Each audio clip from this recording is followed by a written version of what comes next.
This is your ultimate stop for everything sports. The Golden State Media Concepts Sports Podcast. Should I say more? From the NFL, MLB, the NBA to MMA, it's all in here. The Golden State Media Concepts Sports Podcast. Listen now.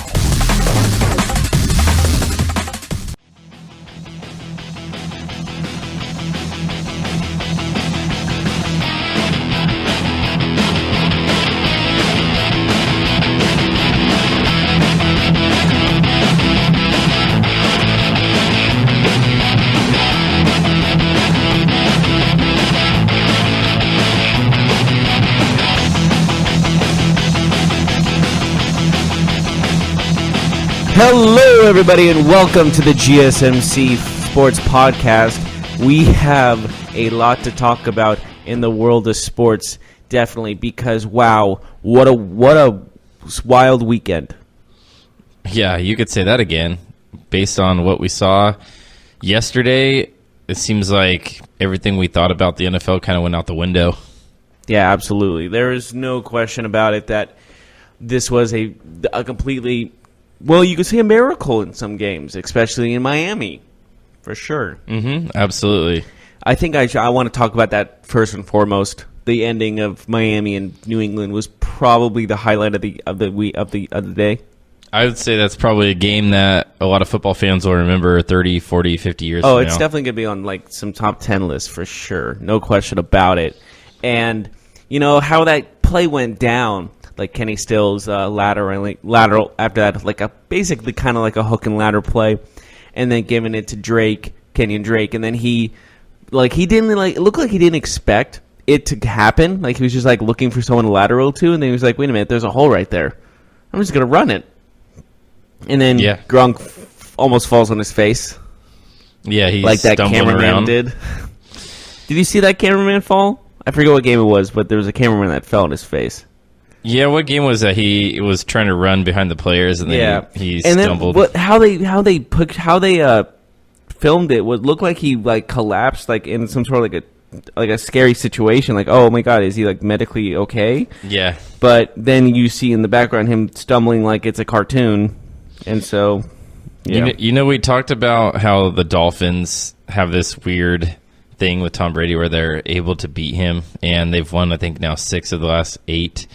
Against him, at least at home. And, man, I'm watching that game, and I thought early on, okay, the Patriots have this game. Like, they're not going to lose this time. And, of course, like, the most random way you can lose a game, not even a Hail Mary, hook and a ladder. Oh, it was the Dolphins-Patriots game, by the way, that the cameraman fell. It was the same game. So there was multiple weird things that happened then. Okay. And I'm watching the game, and I didn't even notice that Gronk was in the game on that final play until he was running and stumbling and falling. And for someone as intelligent and as brilliant as Bill Belichick, I don't know how Gronkowski is on the field Can I defend that? Hold on. Okay. You can defend this, but he's on the field when the Dolphins are at their own 25-yard line. No chance at a Hail Mary. And your best defensive player, Devin McCourty, is sitting on the sideline. Go ahead and defend it. I understand that leaving out your best defender is the bad idea. But I think that was supposed to be the last line of defense. In some ways, I think they were thinking like it was going to be a deep ball, not a Hail Mary, but a deep ball nonetheless. And I don't think they expected it to even get that close to the end zone.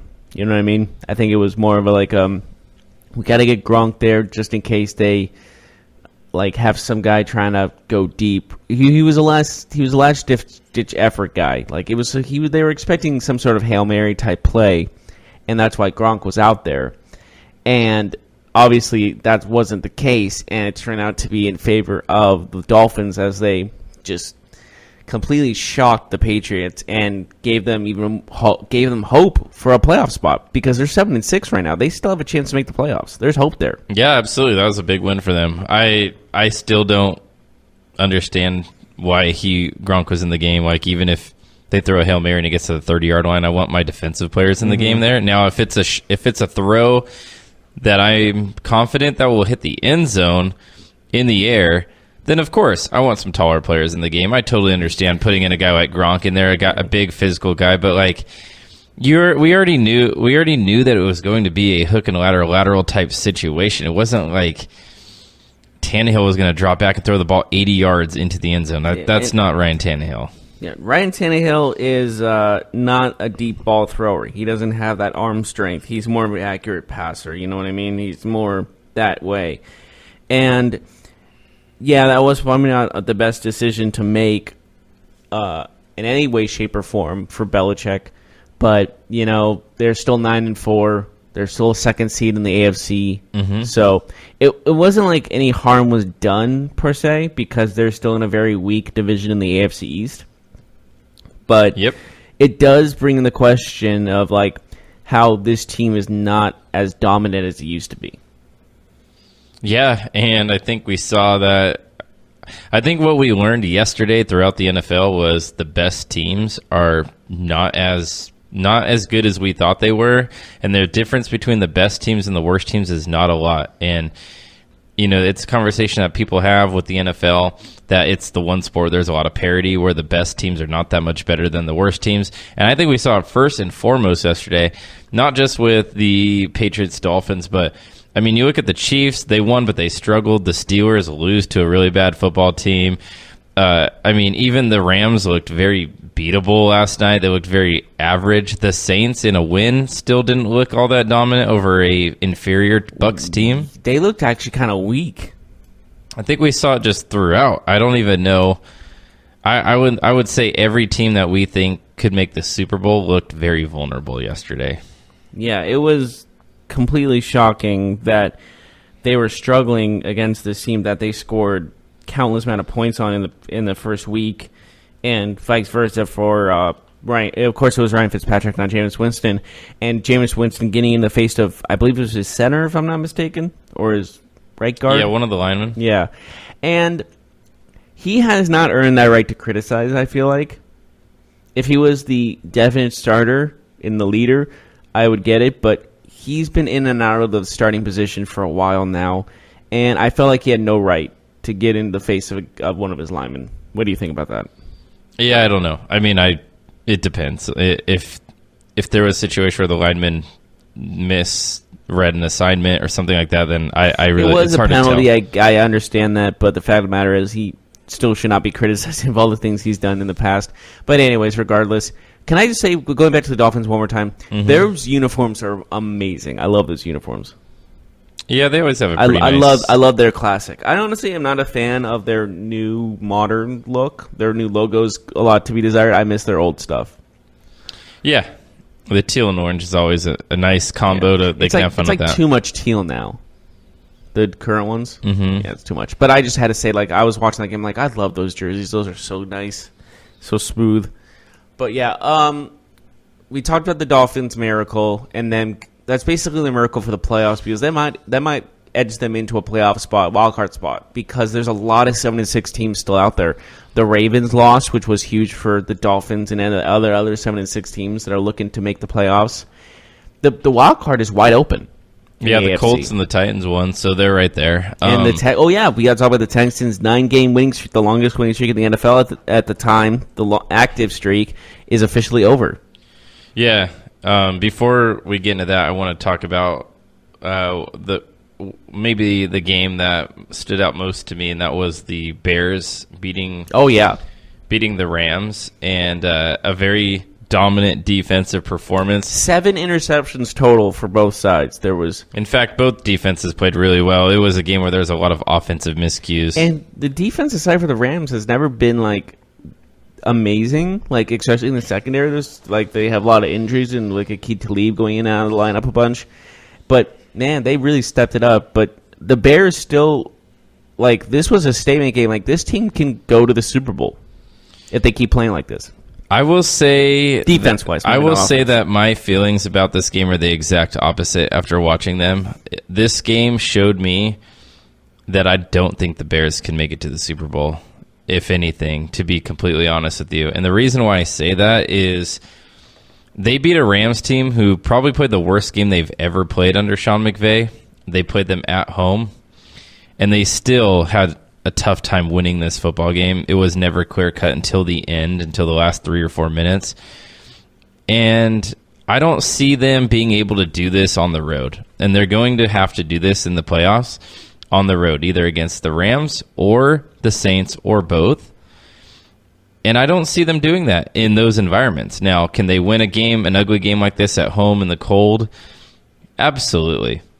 Khalil Mack, that defense, it's dominant enough. But for me, I don't see how this offense can go on the road against the Rams or the Saints, and get it done in different circumstances where they're on the road. Now, does the defense give you a chance to win? Absolutely. But we all know in the playoffs, some of these games can fly off the rails. And I don't have any trust in Trubisky and that offense to say, yeah, they could go win a shootout. And if you can't go win a shootout on the road, it's going to be hard to win or even get to the Super Bowl.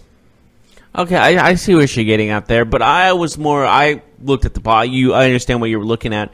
I just saw that this defense, I think, is so good that it's one of those things where, like, the 85 Bears, for example, they were all defense. Like, no one really looked at, even though Walter Payton was on the other side of the ball running back, like, Jim McMahon was the quarterback, and let's face it, he wasn't a barn burner by any means.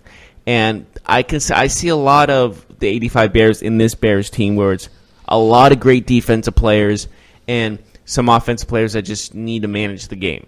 And in this line of work, in this day and age, this is an offensive league nowadays. And if you have a great defense that can stop that offense, you can win games.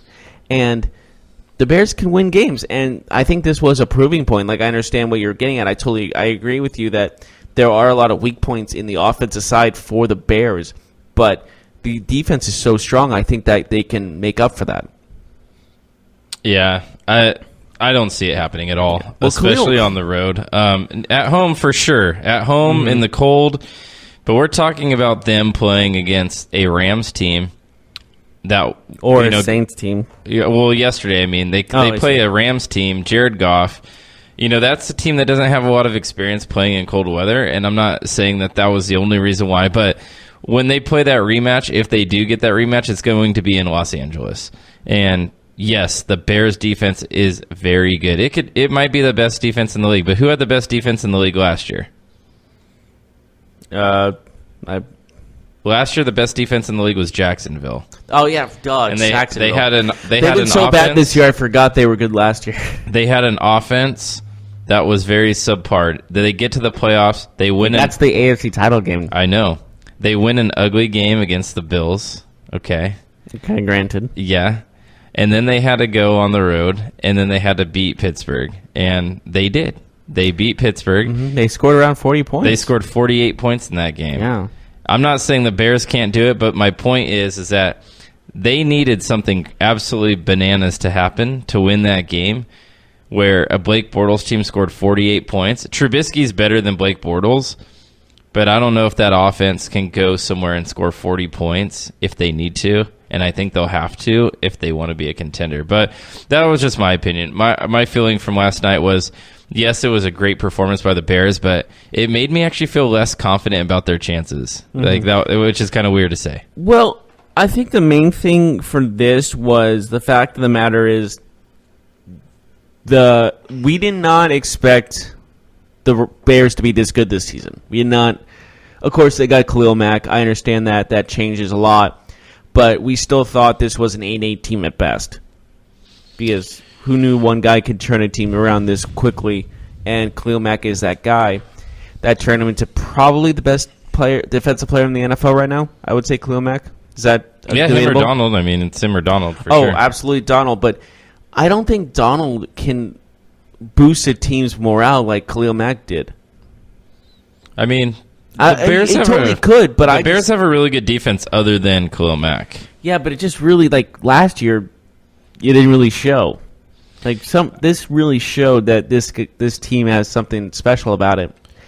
But yeah, I was pretty high on the Bears. I'm not going to lie, coming into the year, because I loved the Matt Nagy hire. I thought he was one of the best coaches to be hired in the last few years.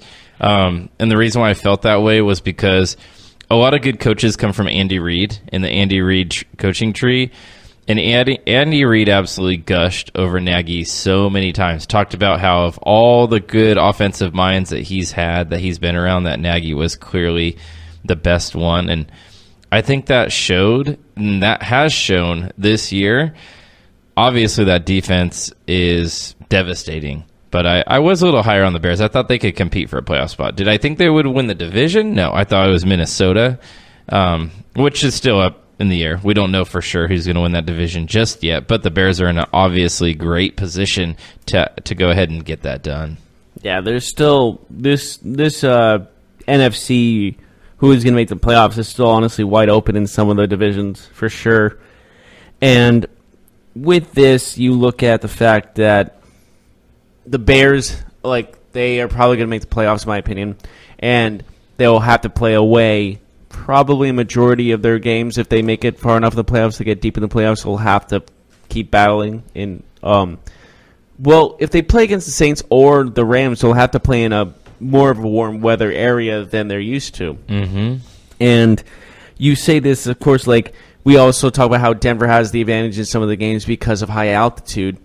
But, it's one of those things where the Bears are not going to have that cold factor in their, and it's definitely a thing to look at when it comes to the playoffs. Absolutely. I mean, and you saw last night, it looked like Jared Goff was a kid from California who never really played in 30-degree temperature before, and, well, he's a kid from California that plays in California, that played college in California. He doesn't have the most experience playing in those types of conditions, and it does matter. And he's in a division where a bunch of teams are in the West. I know that's obvious here in the NFC West, but the NFC West used to be the St. Louis Rams. And the way that Chicago plays is conducive for a cold game, slippery field conditions, things like that. Speaking of slip, I know, I'll let you finish though, but. Well, what I'm saying is the Rams put them on a faster turf, put them in LA, and that Bears defense will have a lot harder of a time stopping that offense. Now, can it be done? Absolutely. But I'd like to see it happen. I'd like to see it happen in LA. I have some skepticism there. Well, speaking of slippery, the Steelers and Raiders had a game, and where the Raiders won in a very shocking manner. There was a little hook and ladder play, ironically, like the Miami game, in where Juju Smith-Schuster got to about the 25-yard line. It was a great run by him too, who had a great game, by the way, over 130 yards receiving. Yes, he had a big game. Yeah, and they had the field goal. They had overtime in their grasp, and as he's planting his non-kicking foot, the kicker kicks the ball as he's falling, hits a lineman in the butt, and counts as a block for the defense, and the game ends. Could you believe that finish? My jaw, I'm not the one of those people that my mouth was open. My mouth was open for that. I was like, are you kidding me? That's how this game ends?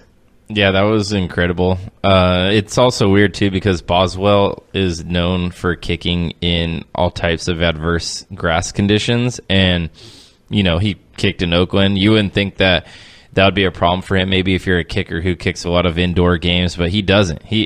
Pittsburgh is one of the toughest places to kick, not just in terms of weather, but in terms of grass and field conditions. So him missing was definitely a little shocking to me, just because of how he missed. Not because he doesn't miss, because we know he's had his issues. Let's be honest. There's a lot of misses this week for that game. Every kicker. That game was weird too, though, man. I don't understand. Either Ben's healthy or he's not. I don't understand this. Well, he's kind of healthy, and we're just going to keep him on the sideline until we lose the lead type thing. I think the Steelers missed a big opportunity yesterday, because if they win, they really make it difficult for the Ravens to come back. They also keep stride with the Chiefs and the Patriots. They would actually, gain a little bit of room there and maybe possibly get back into the home playoff game. Texans lost too. It was a big opportunity for the Steelers. They messed up, and now you look at their standings. They're not so clear-cut making the playoffs, let alone getting a first-round bye. If you look at them, Baltimore is a half game behind. Baltimore is right behind. Then all of a sudden, Miami at 7-6 is a half game behind Pittsburgh. Indianapolis, Tennessee. These teams are right behind Pittsburgh. Yeah. They may not make the playoffs. I mean, it's a conversation. You know that they finished their last 3 games with the Saints and the Patriots? Did they really? Yeah. And they're on a 3-game losing streak. Their last 3 games, next week, they play at home against Tom Brady and the Patriots. Then they go to New Orleans, and they play in New Orleans against Drew Brees. And then they finish at home against the Bengals, which that should be a win. But if they lose 2 of their next 3, they might not win the division. There's a very, very big chance they might lose out. Yeah, And I mean, they could finish. incredible. It's possible that they will finish at 8-7-1. That's what it's looking like right now. That's basically, well, I guess technically that is a winning season on all aspects, but it's 500 in my mind. I bet Indianapolis wishes they had that tie right about now, to be honest with you. Yeah, I bet they do too.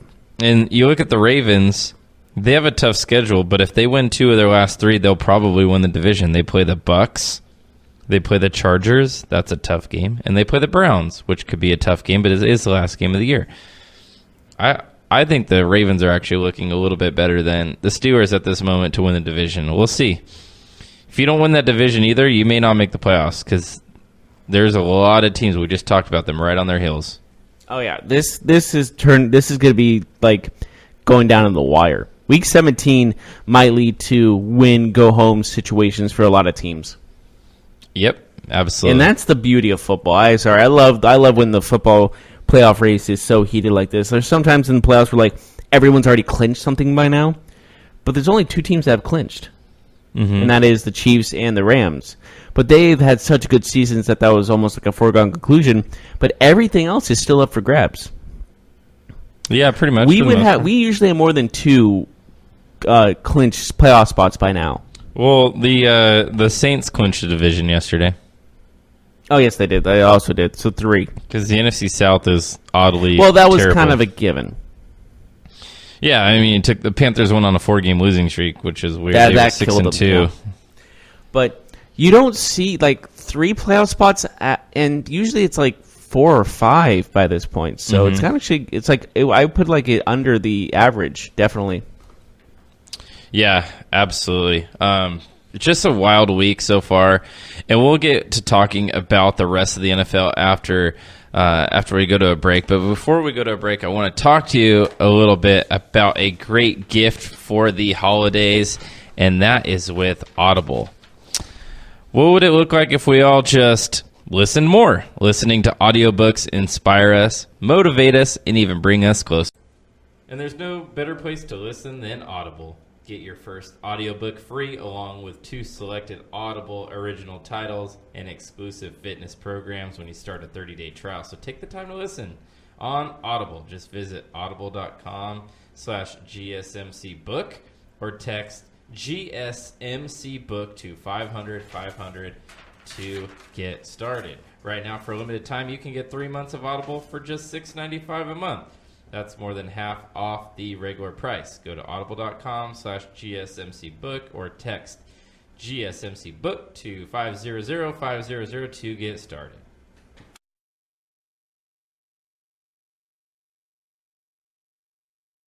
What happens to your decision-making when you drink? Well, after one drink, you feel confident. A few more, and calling your ex at 1 a.m. seems like a great idea. And you're pretty sure the secret to a great taco is 4-day-old macaroni. The bottom line, drunk you doesn't make great decisions. So you're risking a DUI or worse if you count on him to get you home. Plan before you party. Get home safe. Brought to you by Washington.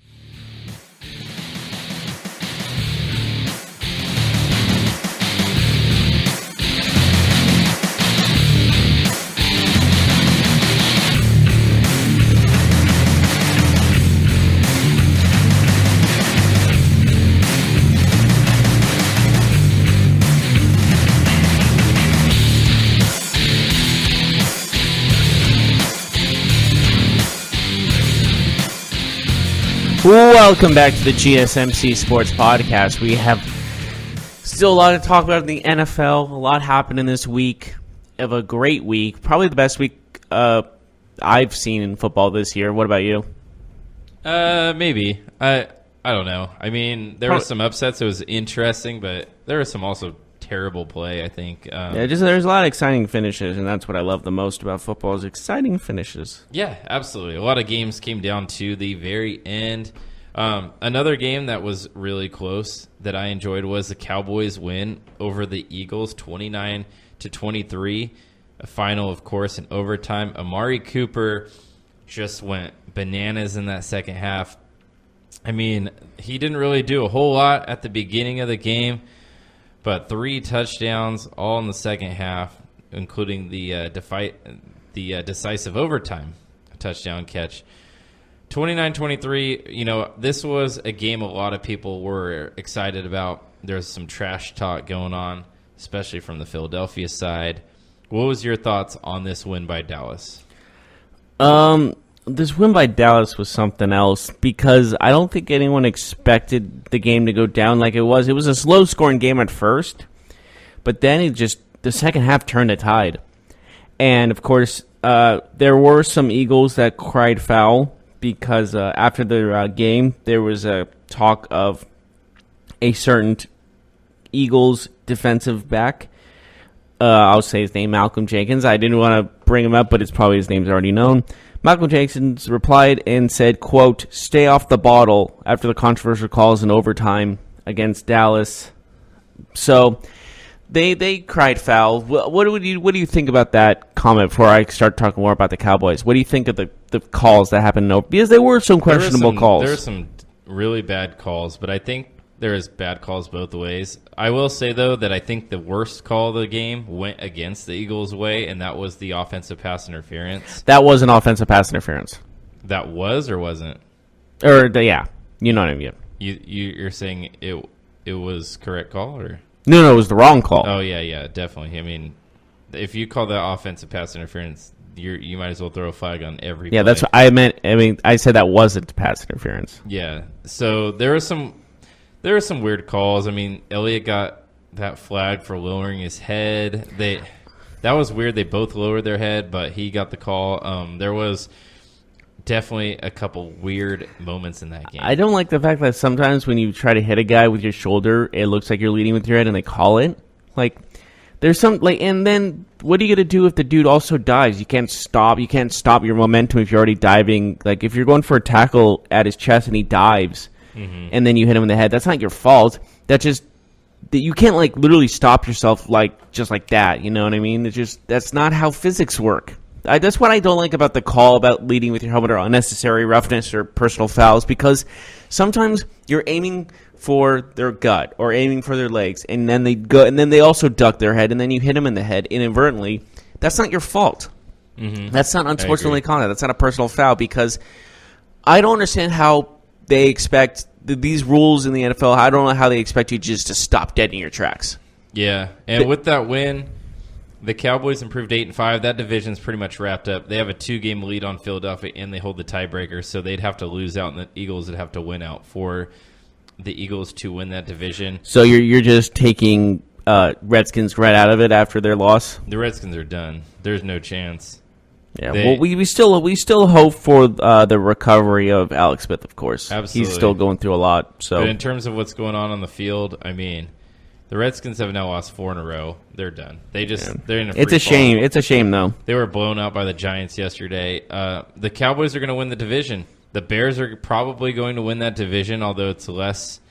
Can we bring up how good Amari Cooper was, though, in the Dallas game? Absolutely. Well, I'm getting there. So the Rams and the Saints are going to be your number 1, number 2 seeds, period. That's true. And then maybe the Cowboys will be 3. Maybe the Bears will be 3. Right now, there's one game that separates the 2. So it's going to look like the Cowboys will be hosting a first-round playoff game against somebody like Seattle or maybe Minnesota. I'm writing off the Eagles. To be honest, their schedule's kind of tough, and they're at 6-7. I would say even Carolina has a better chance than the Eagles at this point, but it's starting to look like those are going to be your NFC playoff teams. Minnesota will be the last seed most likely, and they play tonight against the Seahawks. We'll talk about that game. But yes, the Cowboys, with Amari Cooper, they're 5-1 since that trade. They gave up a first-round pick. A lot of people criticized them.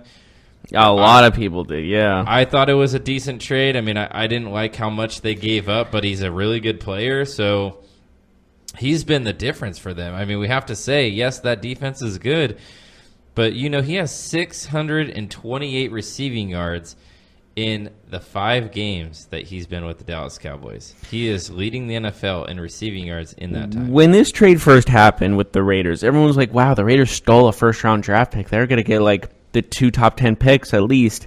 And now they're both, and then with you looking at both the Cowboys and the Bears, in the 20s, yeah. They're in 25 and 26 as of right now. Yeah. If you did the order, the Raiders are now looking at the 2nd pick, the 25, and the 26. Yeah, which are darn near second-round picks. So basically, they got 4 second-round picks and a 1 first-round pick. That's a 3rd overall pick. Imagine how good the Raiders would be right now if they had a guy like Khalil Mack and a guy like Amari Cooper. But in theory, it was a smart call to trade multiple first-round picks for those guys. And I don't think anyone was expecting a first-round pick to go to get for Amari Cooper. I don't think anyone expected them to actually give up a first-round pick. And Jerry Jones has got to be smiling because this is a move that's worked out, at least so far, very well for him. Yeah, people thought he was being too brash or overthinking it at first. We can get this guy and he can help us win right now. But everyone's like, this team's not going to win right now. But I don't know. Amari Cooper showed why he was a first-round pick, and I can't explain how this all happened. But right now, the Raiders look like a fool again. Even when they think they win, they lose. The 49ers beat the Broncos 20-14. Very devastating loss for Denver. I think they're out of the playoff chase now with that loss. The Jets beat the Bills. Not a lot of people are watching that game. It was a good game, though. Back and forth. Jets come away 27-23. The Browns beat the Panthers 26-20. That was a fun game, too. Another back and forth. Baker Mayfield had a really good game. Packers beat the Falcons, but I really wanted to talk about the 2 last games. We didn't talk about 3, actually, but let's talk about the Chiefs-Ravens. 27-24 overtime game. I thought that the Ravens would be able to keep it close, but I didn't think that they would have a chance to win. They did have a chance to win. They played very well. And, in fact, if Mahomes doesn't make some magic happen late in that game, the Ravens could have definitely won this football game. So what was your take of this? For all the best teams in the NFL, basically, you're looking at the Saints, the Chiefs, and the Rams, they all showed a lot of weak stuff this week. I think a lot of them had a lot to be desired. And it showed that, they're mortal. You know what I mean? They can be beaten. They looked almost unbeaten for the longest time, and now these teams look vulnerable. They look like they can be beaten when it matters most. And that's not and this is not the time to look vulnerable. Yeah, and that ball control offense by the Ravens, it looked like it was really frustrating the Chiefs for a while in that game. They do come away with the win, though. Mahomes rallies the troops. They get the win. It sounds like Tyreek Hill has a pretty big foot injury, too. He said it was hurting like crazy. He had serious problems with it. This team is kind of falling apart a little bit, the Chiefs. If you're buying stock, I would say that sell. Stock isn't. Yeah. I know I had them at number 4, number 5 in my power rankings last week. I don't even know if I'd still have them that high, to be honest with you. Yeah, I had them at, 3 or 2. I think I had them number 3. I might drop them down in the that high loss 10s. is huge. I mean, it just is. It absolutely is massive. I understand why they did it because he lied to them, and that's they had absolutely unacceptable. Regardless of what happened, it's absolutely unacceptable to lie to the team, to lie to the guys that are signing you your paychecks. And how this all went down was the right move, and losing Tyreek Hill is just not something they can afford right now. Because he's by far their most explosive player. Without Sammy Watkins, and he's kind of week to week at this point, but they don't even expect him back. But Tyreek Hill's on another level. I think we both agree on that. Absolutely. And who knows what Patrick Mahomes can do without all this talent around him? That's a huge question, Mark. Don't you think? I know what he's capable of. I was joining on the bandwagon how good he is, and he's thrown some great passes, no question about it. But he had so much to rely on. He had Kareem Hunt, he had Tyreek Hill, he had Travis Kelce, 3 of the most dangerous players at their respective positions, and now he's down to basically just Travis Kelce. Yeah, they can't afford to lose another playmaker. So he can't just rely on Travis Kelce. That's the problem. Because if you like too much on one guy, he's going to get doubled, even tripled, and you're going to throw to guys you're not comfortable with. The Lions beat Arizona 17-3. Not very many people watched that game. Very ugly football game. Wait, they played? The Chargers took care of the Bengals, although it was very close, 26-21. I think the Bengals gave more of a fight than people gave them credit for. They have not won a game since signing Hugh Jackson, by the way. Mm-hmm. Is that a coincidence? I think not. The Browns are on fire, huh? I don't think that's a coincidence, to be completely honest with you. I'm pretty sure it's a coincidence. No, it's not. No. The Colts, though, they stopped the Texans' win streak, 24-21. Very impressive win. Andrew Luck and the Indianapolis Colts are 7-6. He threw for 399 yards, 2 touchdowns. T.Y. Hilton had 199 receiving yards, but no touchdowns, which was weird. But the Colts, they go to Houston. They get a big win. I'm telling you, man. I was telling you before that the Colts are a team that you got to look out for. And I agreed with you, though. And I think that they're just showing week to week. Yeah, they had their stumble last week, but man, this team is on the up and up. But the thing is, like, everyone's stepping up. Marlon Mack is becoming a great running back for them. T.Y. Hilton's playing at the top level. I would put him in like the top. He might move up to top 5 in the wide receiver list as if he continues to play like this. And Andrew Luck's still playing surprisingly, unbelievably after what people thought was a career-ending shoulder injury into his throwing arm. And they host the Dallas Cowboys this Sunday. This is their biggest test yet. Well, Texas was their biggest challenge, but now it's getting even bigger because how good Dallas is playing. They're facing 2 teams with so much momentum. The Texans with their 9-game winning streak, and now they're facing a high-motivated Dallas team that's looking to win their division.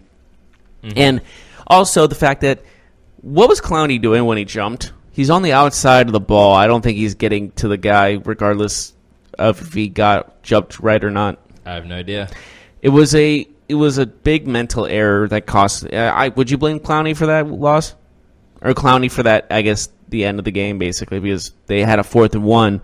And they're not going to pike it. They're not going to play because everyone knows if it's a 4th. One of those things where you're watching on TV, you're always upset. Like, don't jump, don't do anything but jump off sides, right? Yeah, even if you're late to the party, it's okay because it's 4th down. You can still stop them. What I'm saying is, if it's 4th and less than 5, or even 5, I would tell my players, don't even think about moving.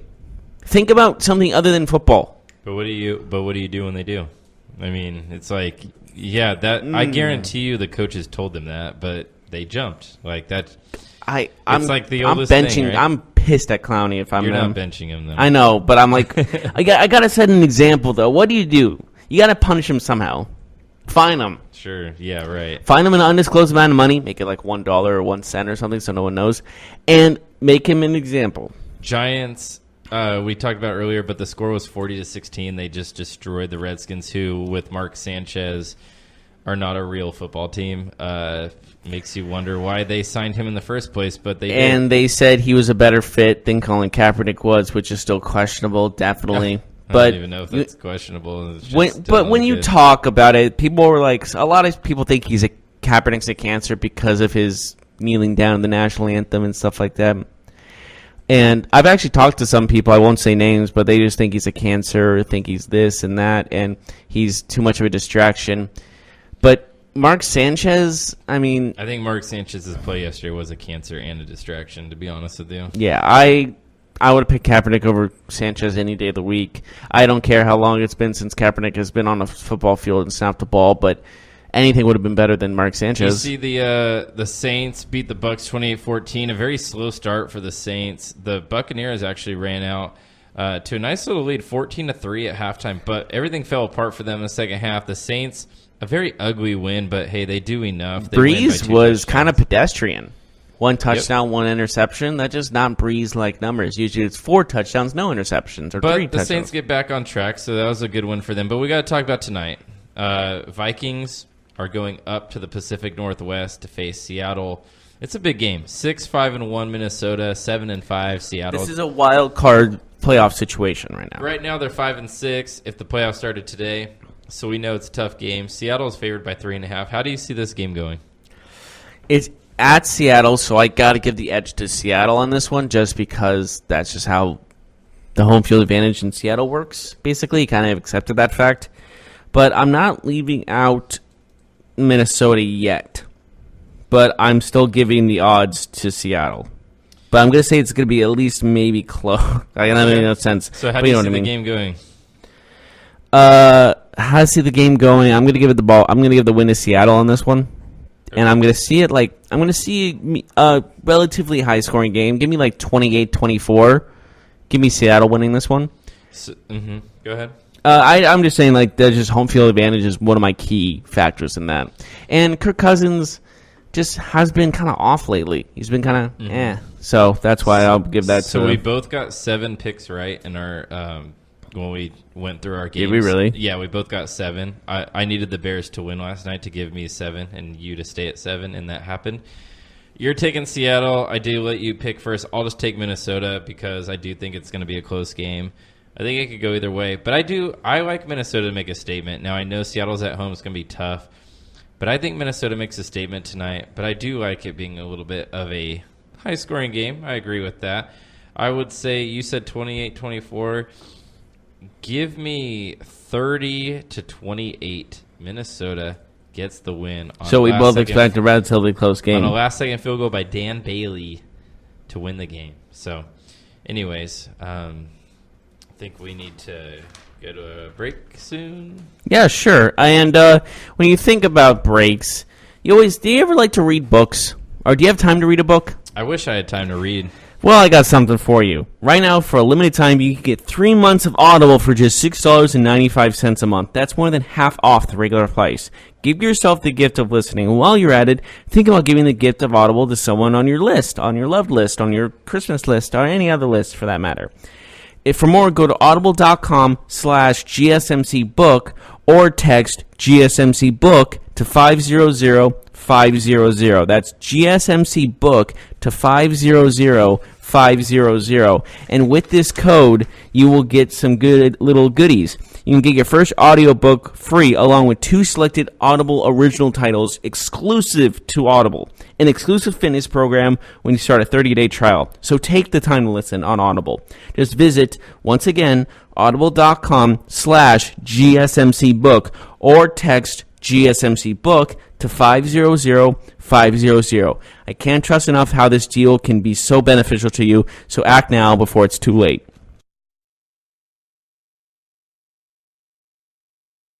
What happens to your decision-making when you drink?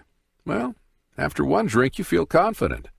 A few more, and calling your ex at 1 a.m. seems like a great idea. And you're pretty sure the secret to a great taco is 4-day-old macaroni. The bottom line, drunk you doesn't make great decisions. So you're risking a DUI or worse if you count on him to get you home. Plan before you party. Get home safe. Brought to you by Washington.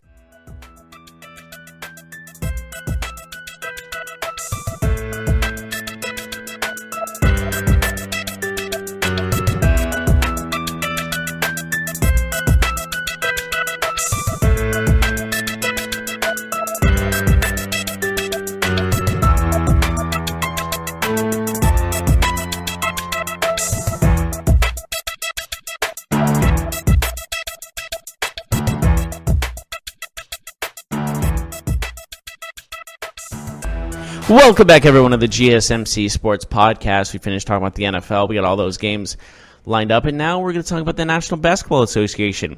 One game I really want to talk about specifically is the Bulls game against the Boston Celtics. 133-77. That's got to be one of the biggest blowouts in NBA history, right? It's got to be up there. It's definitely a big It's big huge. blowout. And when the crowd boos the hometown team, that's saying something. Yep. And they just, fired their coach, Hoiberg, and with their new coach, Boylan, it's not been smooth. There was there was kind of mutiny going on as well. There was talks of the players doing a group text and saying maybe we shouldn't even go to practice to make a statement. Maybe we shouldn't even go to practice, huh? Mm-hmm. Yeah, it looked like the players had a 2-hour players-only meeting. They did meet with coaches afterwards, but I don't know what to make of this situation. The Bulls are obviously one of the worst teams in the league. They're 6-21. They just get creamed like that. They host the Sacramento Kings, the surprising Sacramento Kings, tonight. Do you think that they'll come out and have a good effort after all this, after airing out the dirty Who knows if laundry? they're even going to show up? But sometimes things like this happen and it brings a team together, right? And then they give like a really solid effort. Maybe, but I don't know. This is a very interesting situation to say the I could least. see the Bulls coming out tonight and playing a great game, to be honest with you. Yeah, and again, it's one of those things in where they could also just not like obviously show up to the game, but not show up in effort-wise. Yeah, I mean, that's what I'm saying. Usually when things like this happen, the teams will bring their best effort a day after, 2 days after. But This just seems like this team's almost lost faith. It though. doesn't mean, though, that they'll be good because they're still not a good basketball team, but they get a chance to beat the Kings. Like, the Kings are having a decent season, but it's not like they're playing the Warriors tonight or something like that. So we'll see what happens with them. Well, if you were talking to the Kings owner, Ronadive, Buddy Hield is basically Stephen Curry. Yeah, absolutely. He's shooting like him. So Playing really well, actually. Lakers are trying to trade for Trevor Ariza from the Suns. They are pushing it hard. I think he would be a good addition to their team, but I don't think he solves their problems. What do you think? I understand. I see where they see potential in him because he has a lot of talent, no question about it. But I don't think it will solve much of anything. I think he will just be another player LeBron will use to his advantage, of course. But He's only on a 1-year deal, so he would be a rental at this point. And what's interesting is that worth it though? What are you going to give up for him too? Like, well, is what's that worth the interesting 1-year is deal? that the Lakers look like they'll be moving on from Kentavious Caldwell-Pope, and I actually think Caldwell-Pope brings something to the Lakers. He brings some three-point shooting. They don't have a lot of it, and he's one of the few on but the his team that minutes do. are getting lower and lower and lower as the years go on. Especially with LeBron there now, his minutes are very small and short. So they're not using him as much as they should, maybe. Right. But he does provide that three-point shooting, and I mean, we talk about all the time. When the Lakers shoot the three well, they win. When they shoot the three poorly, they lose. And that goes with a lot of teams, not just the Lakers. But I don't know. I think it's a risky proposition, to be honest with you. If you're giving him away, I like Ariza, though, so I will say they're getting something back. But, I mean, we are talking about a guy in KCP that has the potential to shoot, like 37, 38% from three, which means something. But, yeah, he isn't playing a whole lot. He actually is playing 21 minutes a game. It's not like he's not playing at all. He was a starter last year because, I mean, it was the Lakers last year. Let's be real. They were in a tank era. Yeah, they were playing a lot of young players, and he was one of the veterans. But I think Quote-unquote veterans. I think Ariza would help the Lakers, but my thing is that where does he kind of play? Like, okay, he's going to play small forward. Well, he's not going to start, right? So he's going to come off the bench, and then he's going to play with Lance Stevenson. That's what I don't really know about the fit. That's why I was kind of skeptical of this whole ordeal, especially with just how everyone's playing around LeBron. It's like like we said before, it's the Los Angeles LeBrons. You know what I mean? Just like still feels like a one-man show. Even though there's so much talent around him, they still play like they want to give him the ball and let him just do everything. Mm-hmm. It feels like that, doesn't it? I mean, it's a LeBron team. Mm-hmm. He's true. One of the best players, if not the best player in NBA history. Oh, so. I'm not knocking down LeBron in any match. I love LeBron James, don't get me wrong, but I feel like guys around him need to be more used in every aspect of the court rather than just following LeBron. Yeah, I mean, he's going to have the ball in his hands a lot, so he's going to dictate a lot of the offense. I want to talk about impressive rookie Luka Doncic. Saturday night against Houston, they win 107-104, including 11 straight points by Luka in the fourth quarter. He just took over the final minutes of that game. He is looking more and more impressive every single day. He's not a star yet in the NBA, but he's really close. He seems to be he's that next guy of all the rookies this year. He's looking like he's absolutely the best one, at least initially. I know sometimes some players will look like the best player right away, and then they'll kind of fade out. For example, a Tyreek Evans won Rookie of the Year over a guy like Steph Curry. We all know how both careers have Tyreek Evans went 25-5 that season, and that was one of the he was one of the 4 rookies in NBA history to do that, and one of them was LeBron James. Oh yeah, he was deserving. I was just saying that we all know that you can be the best right away and then not end up being the best player from your class. But Luka Doncic, I don't have those fears because he's fundamentally a very sound basketball player who can shoot from range. It doesn't really feel like teams can take anything away from him, but how impressive has he been so far? No question that he's been impressive. Like, a lot of people thought he was going to go number 1. There was a lot of talk of him going number 1. Yeah, they even the Suns hired like his former coach to be their assistant coach. Yeah, that was a bit suspicious, which almost was like, oh, it's almost destiny now that he's going to go number 1. But I understand why they went with DeAndre Ayton. I totally get that. It makes sense to me because of how good he was in Arizona.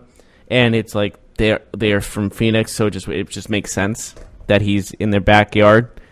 So obviously, I just want to say the fact that Doncic is probably inclined for Rookie of the Year. I think it's almost destiny now.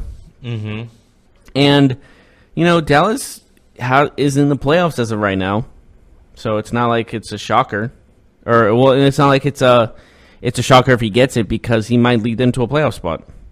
Yeah, absolutely. They've been one of the best stories this year. Bucks beat the Raptors yesterday, 104-99. That was a big, notable game between the two best teams in the Eastern Conference. The Bucks get a win over Toronto this time. But, man, we look at the NBA standings right now. The Houston Rockets, they are struggling. They are now 11-14. The only team behind them in the West is Phoenix. Every other team is above them in the standings. I don't know, man. Not only are they probably not going to be a playoff team, they might be one of the worst teams in the Western Conference. That's shocking to say, in my opinion. Didn't expect that at the beginning of this year, did we? No, but their roster changes have been detrimental big time. Yeah, they've lost too many decent defenders, too many decent role players. They added a guy like Carmelo. And Chris Paul's a little older now. And you can see how that team is on. Like we were talking about stocks earlier. I don't think you can sell their stock right now. You should have already had to sell like maybe the first week or 2 of the season. Now it's probably panic mode. Yeah, now that stock has just dropped too far.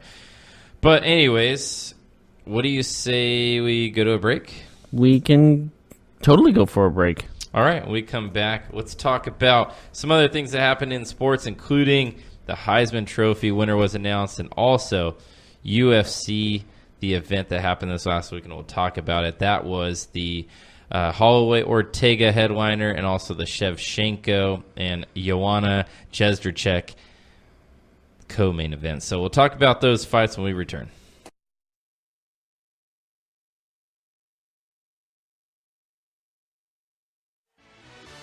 Are you looking for help for your fantasy football team? Check out the GSMC Fantasy Football Podcast. Get today's best advice on who to start, who to sit, even who you should draft. From sleeper picks to red-hot lineups, they got it all covered for you. That's gsmcpodcast.com/fantasy-football-podcast. We'll cover traditional leagues, dynasty, PPR, even IDP leagues. When you need fantasy help, there's just one show to hit up. Don't forget to like them on Facebook and follow them on Twitter. Visit gsmcpodcast.com for more info.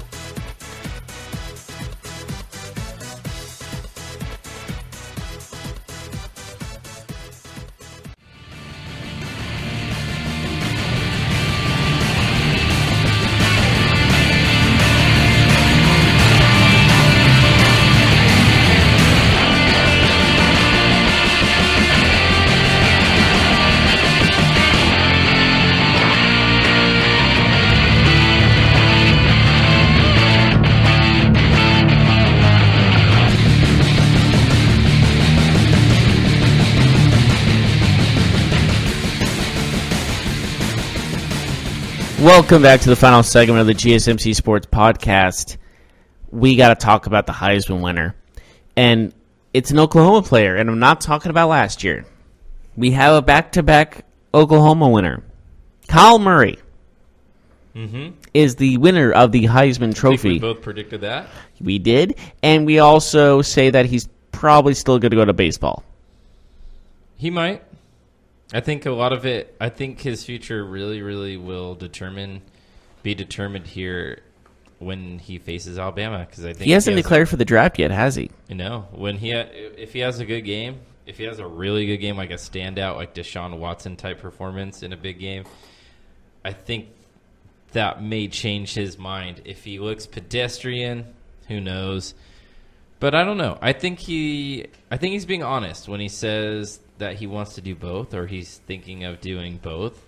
He sounds like a kid who really, really believes that, and it's not just like... Well, it's happened in the past. I mean, Deion Sanders and Bo Jackson are the two that you think of. They both played baseball. He won't be able to do it. You can't do it as a quarterback. You might be able to do it as a running back or a defensive back, but not a quarterback. There's no way. He plays pitcher, right, in baseball? Mm-hmm. It will destroy his arm. So I don't know how he would pull it off unless he tries to transition to, like, first base. And the thing is, baseball season is going on when you're going through football mini camp and training camp and spring training, or preseason, excuse me. So it's like, how is he going to be with the team? He won't be able to be with the team and play baseball at the same time. Yeah. Now, if you're a guy like Deion or Bo Jackson, who you're a role player, I mean, in the NFL, because you have a position, you don't necessarily have to be there for it to affect the team chemistry. Mm-hmm. And also you look at the fact that, like, Deion Sanders one time played at a Monday night primetime game as well as... No, I'm sorry. He played a Sunday morning game and then played a playoff game in the baseball that night. Mm-hmm. So that if you're a pitcher and a quarterback, you can't do that to your arm. You'll destroy it within days. Yeah, I would say the wear and tear would be too much. Plus, in football, you're getting hit. You're not just – it's not like baseball. Like, football, you might land on that shoulder a few times a game, you know? So it's just not worth it. And I guess it's just – he won't be able to do both. Let's just be honest. Mm-hmm. But, you know, I'm not sure which one he chooses. I think he'll start off playing baseball, though. I really do think he'll go to spring training. I really do think that he'll give it a go. There's more money in baseball. Because now guys are getting $300 to $400 million contracts, and more money, less risk. Yeah, way less risk. I mean, you play more games, but how many games you sit out that every year? Most guys sit out 30, 40 games a year. Yeah, and so that's a little over 120 games. If you're a pitcher, then you're only going to pitch like 25, 30 games. Yeah, a year. so and that's such a great deal for a $200 million contract. I'm going to pitch 25 games in a year. Sign me up. You know, I'm sorry, that's where the money is. And if it benefits you in the long run, and you might be able to, like, walk by the time you're in your 60s and 70s. I hate to say that, but sometimes it's true when it comes to football, because those guys at the end of their career can barely walk anymore. And in baseball, but in the baseball, you see a lot of guys living to their 80s and 90s. Mm-hmm. So I just have to say, maybe baseball may be the safest and better option. Yeah, I would pick baseball. Absolutely, but we're not talking about, that. We're talking about everybody's got their own thing. What if he loves football? We don't know. It's just hard to tell at this point. I mean, it could be something where, he likes baseball, but he loves football. And it's like, a lot of people said the same thing about Russell Wilson, right? Like, you should play baseball. You're not that big. There's more money in baseball. He chose to try it out with football, and look where he's at. So, I mean, true. It could go either way. But I think Russell Wilson wasn't doing didn't they say he wasn't even they didn't expect him to make it into the majors? Right. There was not a lot of hope for him, but there's apparently a lot of hope for Kyle Murray. I almost say Kyle Williams. Kyle Murray. It's Kyler Murray. Sorry. Same. It's close. Mm-hmm.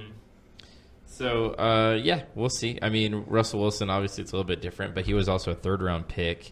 And this is a first-round pick. Kyler Murray, he'd probably be a first-round pick in football. So, we will see. But did you happen to check out UFC 231 this weekend? I was watching sports. I was watching other sports, but I was watching other sports. I know.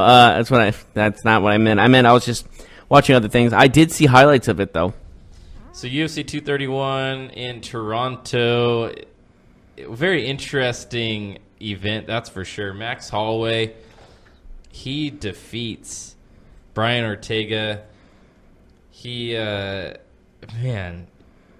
just dominated him. I don't really know what to say about this fight other than the fact that he just beat him up. I mean, it was a boxing match. Most of the fight was on their feet. He picked him apart. Ortega, they ended up having to stop the fight because he took too much damage. He did not get knocked out. You got to credit Ortega for the heart that he showed. But boy, did he ever get picked apart by that amazing boxing by Max Holloway.